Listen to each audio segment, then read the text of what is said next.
Méditation de la communauté des disciples du Christ vivant en ce vendredi de la 18e semaine du temps ordinaire, année liturgique A. Évangile de Jésus-Christ selon saint Matthieu, au chapitre 16, les versets 24 à 28. En ce temps-là, Jésus disait à ses disciples, « Si quelqu'un veut marcher à ma suite, qu'il renonce à lui-même, qu'il prenne sa croix et qu'il me suive. Car celui qui veut sauver sa vie la perdra, mais qui perd sa vie à cause de moi la trouvera. Quel avantage, en effet, un homme aura-t-il à gagner le monde entier si c'est au prix de sa vie? Et que pourra-t-il donner en échange de sa vie? Car le Fils de l'homme va venir avec ses anges dans la gloire de son Père. Alors il rendra à chacun selon sa conduite. Amen, je vous le dis. Parmi ceux qui sont ici, certains ne connaîtront pas la mort avant d'avoir vu le Fils de l'homme venir dans son règne. Acclamons la parole de Dieu. Méditation.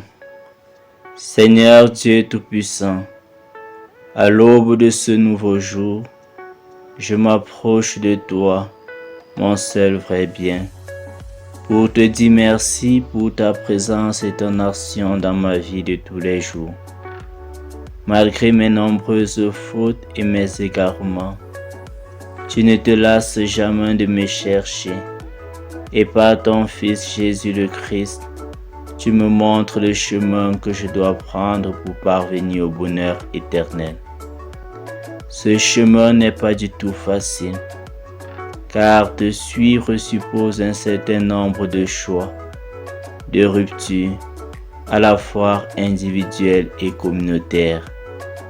Mais je sais compter sur ta grâce. Les paroles prononcées par le Christ ce matin m'invitent en effet à un réajustement. Qui veut en effet sauver sa vie, la perdra, mais qui perd sa vie à cause de moi, la trouvera. Dans ce paradoxe est contenue la règle d'or selon laquelle la vie n'est pas faite pour être gardée, elle est faite pour être donnée. En effet, qui ne désire sa vie que pour lui-même, qui ne la veut que pour soi la perdra. Seul celui qui se donne reçoit sa vie. Je comprends donc par là que seul l'amour donne sens et bonheur à la vie. Dépenser ses talents, ses énergies et son temps seulement pour se sauver, se protéger et se réaliser soi-même conduit en réalité à se perdre, à mener une existence triste et stérile. En revanche, si nous vivons pour le Seigneur et fondons notre vie sur l'amour, nous serons heureux, à la fois dans ce monde et dans celui à venir. Seul celui qui mise tout sur le Christ et se met réellement à sa suite peut être assuré du salut. C'est en effet le sens de ces paroles radicales que nous écoutons dans l'évangile de ce jour.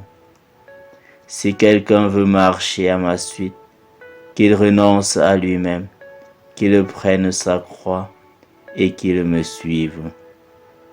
À travers ces recommandations, notre Seigneur nous propose de vivre dès à présent dans les conditions du royaume des cieux. Ce royaume dont la croix est la seule clé d'accès. Il nous propose de vivre au cœur de ce monde qui passe, comme des croyants du monde à venir qui ne passera pas. Il nous invite à savoir nous dépasser et à renoncer à notre volonté propre, à mourir en nous-mêmes et à nos désirs égoïstes et éphémères pour entrer dans la volonté de Dieu. Oui, frères et sœurs, nous devons mourir afin de vivre. Nous devons éliminer ce qui est mauvais afin que le bien puisse s'épanouir en nous. Pour partager la gloire du Christ, nous devons partager également ses souffrances. Prions. Seigneur Jésus, tu nous enseignes aujourd'hui que les choses et le savoir de ce monde ne nous servent à rien si nous n'apprenons pas à vivre dans l'amour et à reconnaître ce qui compte réellement, la vie éternelle. Donne-nous assez de confiance pour oser nous détacher de ce monde éphémère et pour nous attacher de tout notre cœur, de toute notre âme et de toute notre force à toi, notre seul vrai bonheur. Puissions-nous te suivre jour après jour sur le chemin qui conduit au Père, pour mériter de partager un jour ta gloire éternelle. Intercession.